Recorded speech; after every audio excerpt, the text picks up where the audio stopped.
അഭയാർത്ഥി ക്യാമ്പുകൾക്ക് മുമ്പിൽ കാത്തിരിക്കുന്ന കുഞ്ഞുങ്ങൾക്ക് മുന്നറിയിപ്പ് കൊടുത്തിട്ടാണ് ബോംബിടുന്നത് എന്ന അർത്ഥശൂന്യമായ വികലമായ ഒരു യാഥാർത്ഥ്യബോധം അല്ലെങ്കിൽ ഒരു സമകാലിക ബോധം വച്ചു പുലർത്തുന്നവരുണ്ടെങ്കിൽ അവരല്ല കേരളം.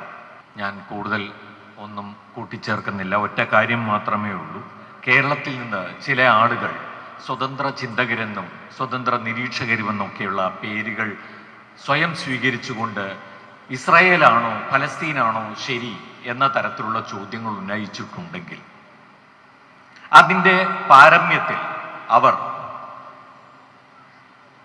കുഞ്ഞുങ്ങളെ നിരത്തി നിർത്തി, പട്ടിണി കൊണ്ട് വിഷമിക്കുന്ന കുഞ്ഞുങ്ങളെ നിരത്തി നിർത്തി, പാത്രങ്ങളുമായി അവരെ നിരത്തി നിർത്തി അഭയാർത്ഥി ക്യാമ്പുകൾക്ക് മുമ്പിൽ കാത്തിരിക്കുന്ന കുഞ്ഞുങ്ങൾക്ക് മുന്നറിയിപ്പ് കൊടുത്തിട്ടാണ് ബോംബിടുന്നത് എന്ന അർത്ഥശൂന്യമായ വികലമായ ഒരു യാഥാർത്ഥ്യബോധം അല്ലെങ്കിൽ ഒരു സമകാലിക ബോധം വച്ചു പുലർത്തുന്നവരുണ്ടെങ്കിൽ അവരല്ല കേരളം എന്ന് വിളിച്ചു പറഞ്ഞ നിമിഷങ്ങളിൽ ഒന്നാണ് ഇപ്പോൾ കടന്നുപോയത് എന്നത് മാത്രം സൂചിപ്പിച്ചുകൊണ്ട് ഞാൻ സംസാരിക്കുന്നത് എനിക്ക് വേണ്ടിയും എന്നോടൊപ്പം തന്നെ എൻ്റെ സുഹൃത്തായ ആർ രാജഗോപാലിന് വേണ്ടിയുമാണ്. അദ്ദേഹം പ്രത്യേകം പറഞ്ഞു അദ്ദേഹത്തിന് സംസാരിക്കാൻ കഴിയുന്നില്ല എന്നതുകൊണ്ടുകൂടിയാണ്. മുൻ ടെലിഗ്രാഫ് പത്രാധിപർ കൂടിയായ രാജഗോപാലിന് വേണ്ടി കൂടിയാണ് ഞാൻ ഈ വാക്കുകൾ പറയുന്നത്.